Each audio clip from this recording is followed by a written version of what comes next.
Fish have evolved into land creatures, but what else have they evolved into? Hi, welcome to today's episode of In the Kitchen, Keeping It Real. I'm your host, Ariyele, and today we're making fish tostadas ceviche style. When I introduced myself as your host, you were probably wondering, is that my host Ariyele, or is that Stephen Colbert? I know, I love Stephen Colbert, especially when he does his Stephen Colbert thing.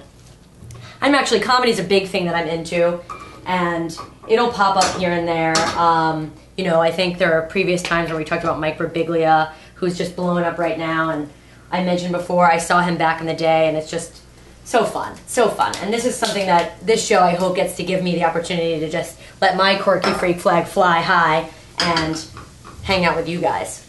In this pan, I've got some chopoline onions, a jalapeno, and a serrano chile, and I'm gonna let them cook until the onions are translucent and the chilies are soft. I'm gonna add one more. This dish was inspired by Mark Miller.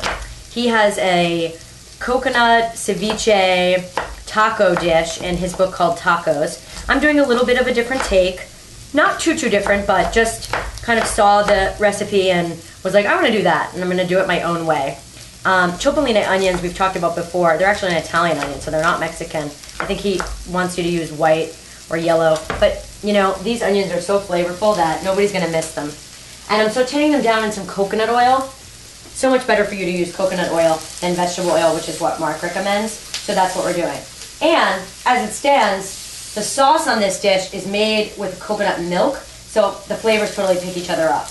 Not like in some other situations where we're using coconut and you're like, okay, some coconut in there, still good though. Right here I've got my tostada all done, and again, different episode where we talked about how to make these. So if you guys start stacking these on top of each other, you're gonna be in the money game. Now I'm gonna prepare the greens for the top of the tostada. I love living in California because we have really fresh food year round, and Mexican inspired, Southwest Mexican inspired food is a real big part of that. So this dish is perfect for all year because we can get these things year round and we don't have to worry, not the tomato, but because we have it, I'm gonna use it. We don't have to worry about, I don't have any, there's no berries anymore. It's like, it's okay. We can always have a fish tostada, and why wouldn't we? I always like to say that the equivalent of New York street food, which is pizza, in California is like the burrito and the taqueria, right? You can just roll through and boom, you've got a burrito, some awesome Mexican. So that, as you saw, is my lettuce. I think those are little gems, and I just gave them a sprinkle of lime, probably about 2 tablespoons. Ooh, nice and brown. These are literally gonna go from here to here. We're gonna put them right in the blender, up with some coconut milk, whole fat, you want the good stuff. Blend that down, and that's gonna be our sauce. So as I do my mandolin sliced radishes, we just want them really fine, really paper thin. They have strong taste and flavor, little spicy, little crunchy. They also add some color. I'm gonna tell you that the fish I'm using today is Alaskan halibut, and it's been marinating overnight. You can do it for a minimum of an hour in a cup of lemon and a cup of lime juice. And that is all you need to cook your fish. The fish will react to the acidity in the juice, in the lemon and the lime juice, and it will cook itself. So that's what ceviche is, in case anybody out there did not know. I'm sure everybody out there, well, how do I know, right? Assumptions make asses of you and me. Nobody knows. It's better not to assume that everybody knows something. I didn't know it until I did know it. Sometimes there are blank spots in our knowledge base, and then we fill them in. So now, hopefully, for some people out there, I filled that in, and for some people, you guys are like, doesies! We know A. Well, that's fine. I think that's the first time I called myself A. People call me A. It's a thing. Okay, so that's ready to go. That's gonna create the middle layer. And I'm gonna just give it a little salt. So check this out, guys. These are nice and cooked down. We've got a dark green on our onion. We've got a brownness on our chopoline. Ooh, you can taste the coconut right there. Usually, people say, cool it before you throw it in the blender. I don't have a problem, and if there's a really very good legitimate reason why I should do that, I'm open. And into the blender, along with that, I'm gonna put about 3, 4, 5 fresh basil leaves. Okay? Make sure that's in there. Nice. Give it a little cool. Turned it off first. Boom, boom, boom. Oops, runaway onion. Coconut milk. It's about 3/4.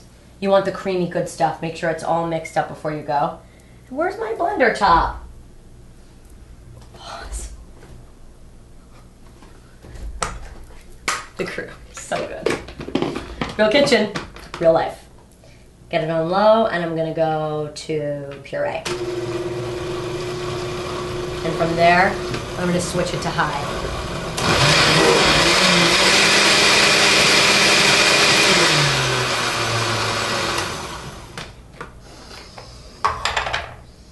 That's the coconut sauce. Let's try it. Onion, pepper, coconut. Let's get some salt in there. Basil. And you know what? After having tasted it, I want some lime. Just a splash. That's probably a tablespoon. In fact, I bet money on it. And now we build a tostada. Okay? I've got, look at this. It's like a little flying saucer.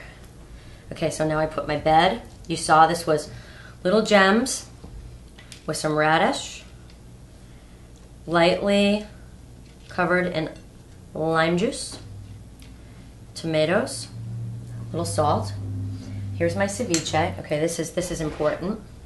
Let's do this here.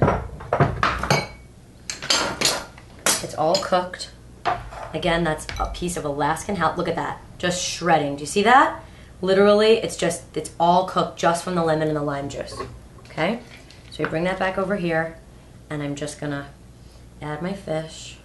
This was really fresh too. When I go to my guys at the Hapuku fish shop in Rockridge, I will ask them. There will be several wild options, and I'll say, which is the freshest thing? And I'll say, was this frozen? And those are the questions you want to know to ask, right? Because that's what's important. And now, the final touch.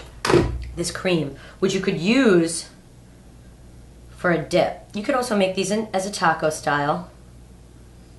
Guys, are you salivating? I know I am. Avocado, always. This avocado is so ripe that I can cut it with a butter knife. If you guys questioned the authenticity of my claims about the freshness of this food, question no more. I just sliced an avocado with a butter knife high. Okay, check it out. We'll just do a little yummy, yummy, yummy. And now the last step. This is a Mark-inspired thing too. He recommends this, and I'm going for it because I've got it. This is the leftover sugar from some candied ginger. So it has a ginger spice bite and a little sweetness.